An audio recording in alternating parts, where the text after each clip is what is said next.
네, 안녕하세요. 단호반영 쌀로킴입니다. 구독, 좋아요 꾹. 제가 지금 더베이크 옆에 저희 커피집에서 아임슈페너를 이번에 신메뉴로 해가지고 이렇게 만들어 봤는데, 여러분, 크기가 너무 앙증맞고 귀엽지 않나요? 이렇게. 하여튼, 이 커피를 옆에 두고, 오늘은 좀 그전부터 하고 싶었는데, 생리통에 대해서 조금 얘기를 해볼까 해요. 생리통. 주변에 보면 참 얘기해주고 싶은 내용은 정말 많은데 잘 모르시는 분들이 계세요. 그냥 단순히 약을 먹는 것 자체가 되게 안 좋다라고 생각을 하셔서 생리통 약을 안 드시는 분들이 계세요. 생리통을 그냥 생으로 참고 그냥 약 자체가 더 안 좋을 거야 라고 생각하고 안 드시는데, 그러면 여러분 큰일 납니다. 큰일 납니다.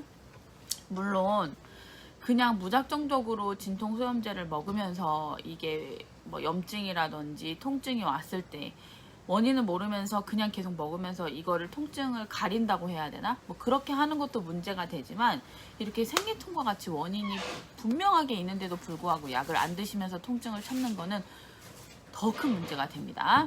자, 먼저 생리통이라는 게 어떤 거냐면은, 우리가 이제 한 달에 한 번씩 자궁벽이 허물어지는 거잖아요. 호르몬에 의해서 수정되지 못한 난자가 나오면서 이렇게 자궁벽이 이렇게 함께 이렇게 허물어지는 건데, 이 자궁벽이 허물어지면서 내려와야 되니까 자궁 근육이 이렇게 수축이 된단 말이에요. 이렇게 수축이 돼요.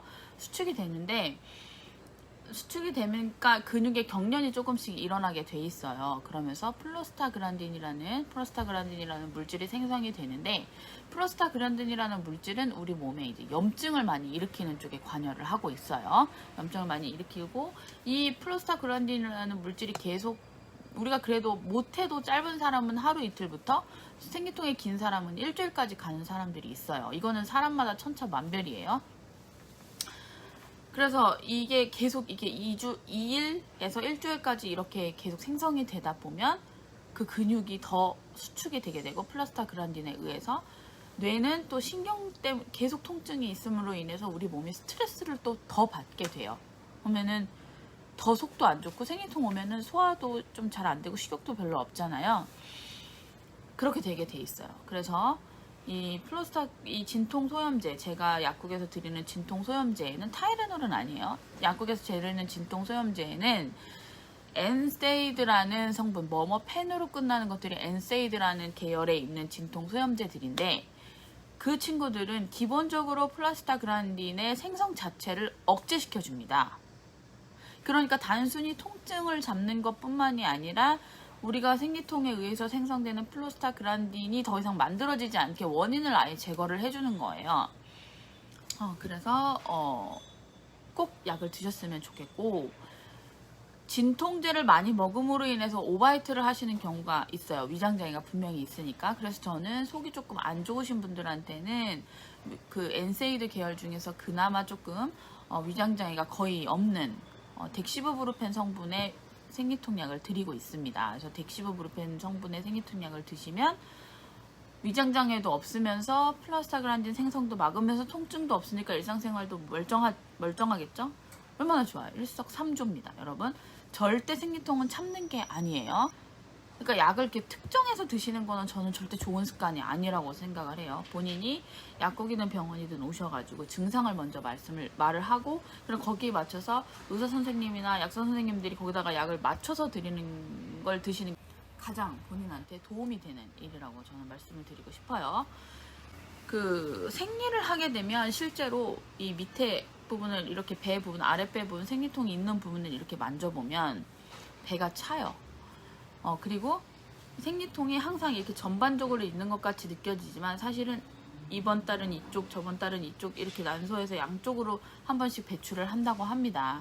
그러면서 여기에 의한 통증으로 인해서 배 전체가 아프고, 여기에 의한 통증으로 인해서 배 전체가 아프지만, 배를 따뜻하게 하면 혈액순환이 조금 원활해지면서, 그 자궁 부위 혈액순환이 원활해지면서 생리통이 조금 경감된다는 얘기는 있습니다. 저는 어렸을 때 생리통이 심한 편이었는데, 저희 엄마조차도 잘 모르셨기 때문에 약을 안 먹어야 된다고 생각을 하셨던 분이라서 별로 그렇게 약을 주진 않으셨는데, 그러다가 제가 이제 학교에서 친구들이랑 이런저런 얘기를 하다가 약을 먹게 됐죠. 생리통이란 약이 있구나라는 걸, 진통제를 알게 돼서 약을 먹게 됐는데 신세계였어요. 삶의 질을 떨어뜨릴 필요가 전혀 없습니다. 여러분, 생리통은 참는 병이 아니에요.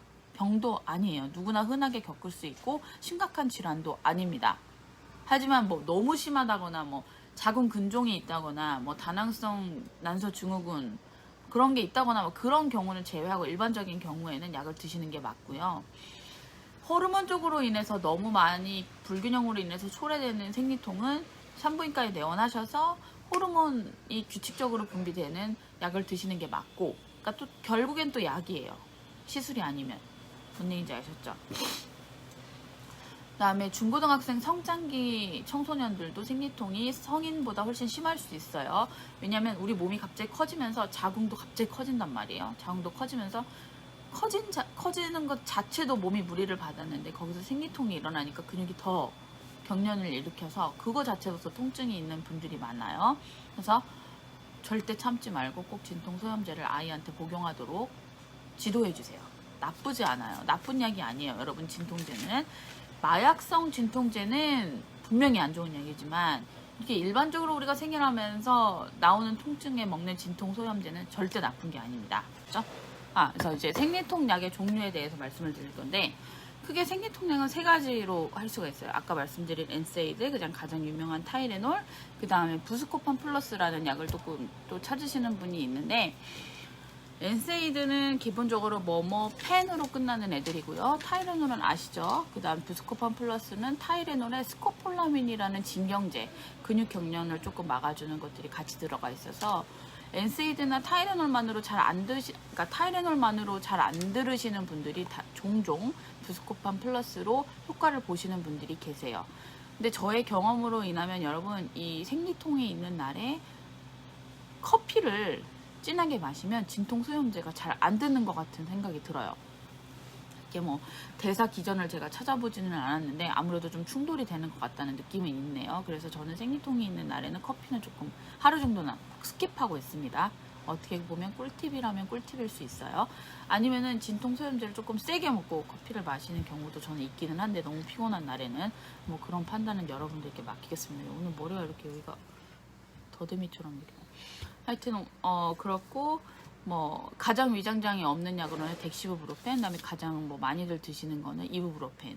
덱시부브로펜은 뭐 아시죠? 많이 그 이젠6 프로 덱시부브로펜, 그다음에 뭐 기본적으로 다른 약국에도 덱시부브로펜 종류들의 약이 많아요. 그래서 저는 덱시부를 굉장히 좋아하는 편이에요. 위장장애가 없는 약이기 때문에. 없다고 하는 건 좀 뻔히고 적은 약이기 때문에. 해서 그런 펜 종류의 약을 드시고, 생리통이 심하신 분들, 조금 중등보다 심하신 분들은 두 알을 한꺼번에 드시고 4-5시간 간격으로 한 알씩 추가하시는 걸 추천해 드리고요. 그 다음에 타이레놀 드시는 분들도 마찬가지예요. 타이레놀을 드시는 분들은 하루에 8알까지 가능하고요.